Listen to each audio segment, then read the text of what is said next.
Today we are testing out the handy dandy, patently portable, easy peasy Wolf and Grizzly fire safe and grill kit. Because a portable fire pit is a beautiful thing. And because everybody loves a good campfire. But here's the thing, not all fire pits are created equal. So what makes the Wolf and Grizzly so special? Designed to go from backyard to backcountry, this thing is intended for the incurable adventurer who wholeheartedly believes that it's not camping unless there's a campfire, but also the renter who just can't build a brick fire pit in her backyard. And also the person who likes to grill when they go camping or at a group picnic shelter, but doesn't trust those nasty communal grills. And also the road tripper and dispersed camper who would appreciate a way to maybe, keep warm and cook some veggie burgers in the woods. I could go on, because this thing is for just about everybody who enjoys fire and or the outdoors. So let's dish. This is the Wolf and Grizzly Fire Safe. It's a portable fire pit, basically. How is it so portable? For starters, the whole dang thing folds down flat. Like flat. As in under 1 inch tall, about 4 inches wide, and just over 11 inches long when it's all packed down. Plus, it comes with a handy dandy carrying case designed for easy toting. But because fire alone isn't always enough, sometimes you wanna cook food too, so you don't starve. There's also a grill kit. It's a foldable, rollable, collapsible, adjustable grill that can be used with the fire safe or over just about any campfire. You can get it with the fire safe or on its own, so you can, do your own thing, I guess. It too folds up into a compact little easy carry case, which is made of recycled polyester, fun fact, and it comes with a cleaning tool to get the gunk off the grill rails. You know what I'm talking about. Plus a microfiber cleaning cloth, and with or without a fire set, aka a steel striker, so you can get your blaze going sans matches. We tried everything so we could tell you all about it. First things first, set it up. In your backyard, in the woods, at a campsite. Maybe not on your apartment balcony though, because that seems like a fire hazard. To get started, just pull apart the frame and slide the accordion base in place. Too easy. As for the grill, swivel this lock bar perpendicular to the grill grates and slide it into place to keep the grill surface flat. Then pop these little wiry dongle bits into the slots in the corners of the stand. Fun fact, you can even change the height of the grill from about 6 inches to 8 inches by moving said dongly bits. And that's it. No joke, that's actually it. It takes all of 30 seconds to set up. I've said it before, and I will say it again. Too easy. Now all you have to do is add fire. But let's talk about what else makes the Wolf and Grizzly so dang nifty. For starters, it's engineered to promote airflow. It is completely collapsible. It's super versatile, as in you can use it with wood or charcoal when camping, backpacking, road tripping, you name it. And all of it is made out of high quality stainless steel, which means it's not gonna warp or melt at lower temperatures like cheaper aluminum can. Plus, the whole dang package is just so nice and compact. A bit heavier maybe than I thought it would be at just under 4.5 pounds for the whole kit and caboodle. Do people still say that? So I'm not sure I would take it backpacking since I lean more toward an ultralight style. But for car camping, road trips, or backyard use, yeah, I think this is gonna be a winner. And if you don't mind carrying an extra 5 pounds into the backcountry in order to have a nice toasty fire, well then more power to you. Be my guest. But how did it work when we tested it out? Great, actually. Really great. It is definitely and obviously small, even all unfolded, but it was plenty big enough to house a fire that put off enough heat to warm our fingers and toes when we sat close in a snowy backyard. And honestly, in the backcountry or on BLM land, you want to keep fires small anyway to prevent the risk of wildfires and keep from using up too many resources like downed wood and such. So yeah, bigger is not necessarily always better when it comes to fire. At least when it comes to fire in the backcountry. Any other time, yeah, bigger is better, obviously. Anyway, we were even able to get a fire started with the included striker and some newspaper. But back to the point. Like I said, it's super easy to put together. Well, the base, or the fire safe part of it is anyway.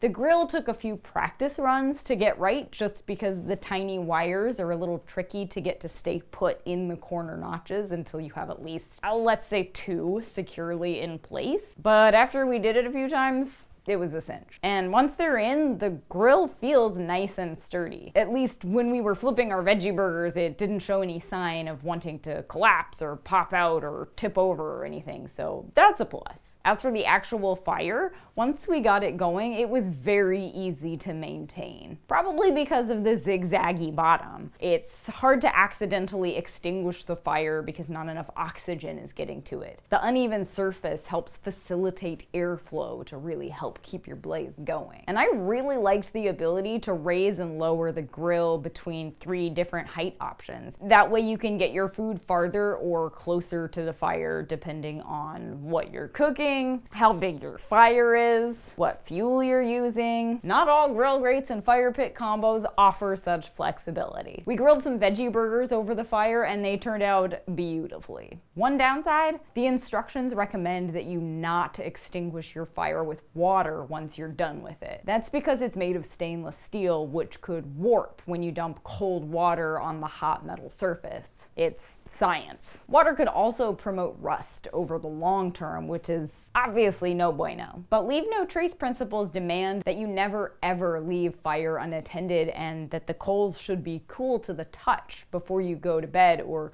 leave camp to, prevent a wildfire from starting. And you obviously don't want to put a hot fire pit in the backseat of your car, so what do? Well, you could just wait, or find some loose dirt to dump over the coals and ashes and sort of stir it and rake it and poke it around in there until the whole thing is barely warm. Then empty it out, and if you absolutely need to, pour some warm water on there. But only if you absolutely have to. Rust, remember? Science. Not extinguishing with water may mean you have to wait a bit longer before you pack up and go. But if that's what I have to do in order to have a fire while camping, well, that's just a sacrifice that I'm willing to make. Is it even really camping if there's no campfire? I don't think it is. So then who and what is the Wolf and Grizzly for? Well, like I said, it's a bit on the heavy side, so this will not likely be popular with ultralight backpackers.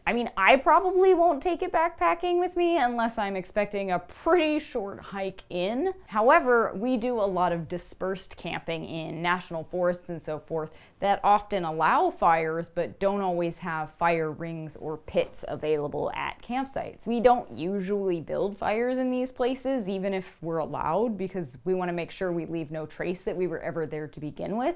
And frankly, evidence of a fire is very difficult to erase. Plus, fires built in the wrong place can damage rocks, plant life, the ground you build it on. But with this guy, you can just pop it up, load it with sticks or firewood that you gathered or brought, and have at it. No scorch marks on the rocks, no charred earth, no evidence we were ever there. Just easy, leave no trace fire building, and you can pack it up and go when you're done. Brilliant. I'm also really looking forward to using this thing in a backyard capacity. Because, we live in a tiny house and don't have a lot of space for a big old fire pit. But this we have room for. Plus, it'll be fun to just toss it in the back of the car and tote it across town where we can break out the Dandy's vegan marshmallows and enjoy the outdoors with friends again. In, their backyards. Obviously when, we're allowed to be with friends in their backyard again, obviously.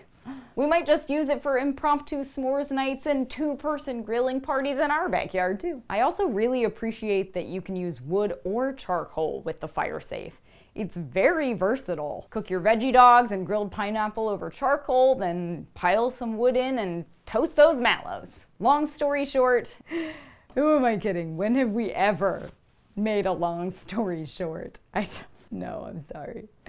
This thing is definitely coming with us on all of our road trips and outdoor excursions. It packs up so small, there's really no reason not to. We're absolutely looking forward to enjoying more fireside chats, s'mores in the woods, and camp meals that frankly aren't ramen that we just boiled over our backpacking stove. In any case, we'll put a link to the Wolf and Grizzly Fire Safe and Grill Kit below, and you should definitely check it out. And if you have any questions we didn't answer about it, ask away in the comments below. You know the drill. And make sure you hit subscribe and ring the bell so you don't miss any of our future gear reviews and outdoorsy updates. And come be friends with us on all the social platforms. We are at Terradrift on Instagram, Facebook, and Twitter.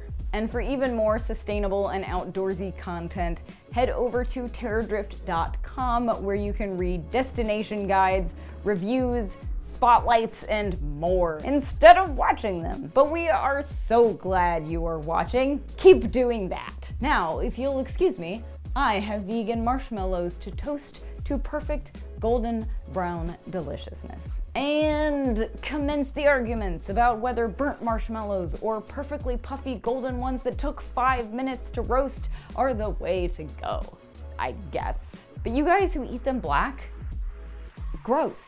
I mean, do you like eating char? You know that's a carcinogen, right? Ugh. Whatever. Whatever, man. To each her own. No judgment.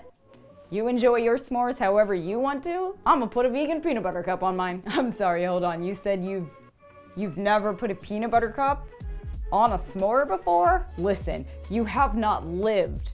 Go and do it now. Get yourself a Wolf and Grizzly first, obviously.